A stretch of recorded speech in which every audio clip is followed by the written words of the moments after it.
Oh boy, grab your popcorn, because Meghan Markle's Hollywood dreams just took a nosedive. Face screaming in fear in a shocking twist, the Netflix CEO has reportedly ended Meghan's aspirations with her series with Love, Meghan. While Meghan was out there celebrating what she called a renewal for a second season, Netflix executives were behind closed doors wondering how they got themselves into this $100 million mess. Awkward. But according to an insider spilling the tea to the Daily Mail, Meghan conveniently left out one little detail. What she's calling a second season isn't actually a renewal at all. Nope. Both parts of the show were filmed back-to-back last year as part of the original deal. That's right, folks, no new contract, no fresh vote of confidence from Netflix. The so-called second season is just the second half of what was already in the can. Classic Meghan, isn't it? Don't get it twisted. Let's take a moment to appreciate the scale of this deception. Meghan created the illusion that Netflix was so thrilled with her show that they rushed to extend the deal. Meanwhile, Netflix is just trying to salvage what they can after some brutal reviews. Even Hollywood's most lenient critics, like The Hollywood Reporter and Variety, haven't held back. When you've lost the favor of trade papers that usually prop up celebrity projects, you know you're in serious trouble.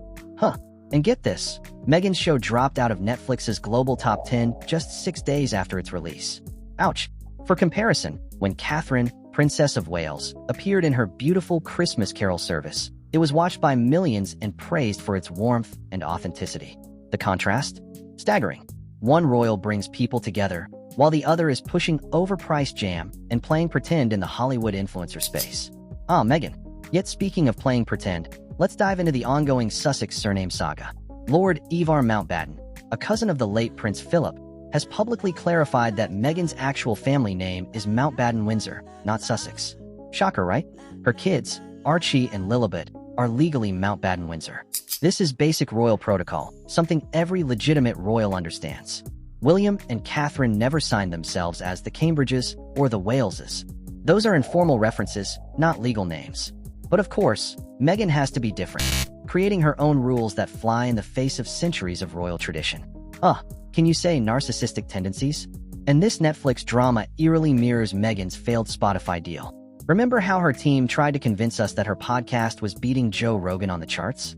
Joe Rogan, with his 11 million listeners, versus Meghan, who barely scraped together 200,000 to 300,000. The numbers never added up. And now, the same smoke and mirrors game is playing out with Netflix. But here's a juicy tidbit. Remember that giant billboard in New York City promoting Meghan's Netflix show? Guess what? Netflix didn't even pay for it.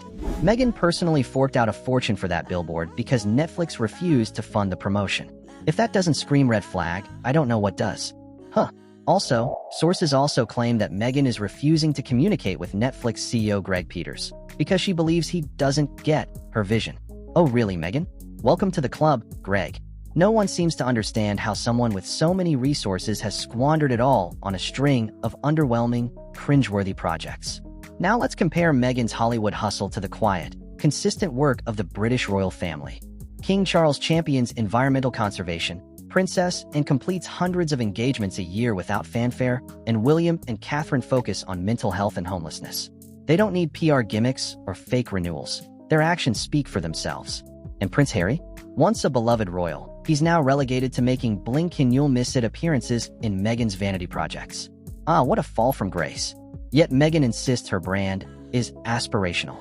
But honestly, it's just awkwardly fumbling through cooking segments while name-dropping celebrities who barely know her. Authenticity, service, and impact? Take notes, Meghan.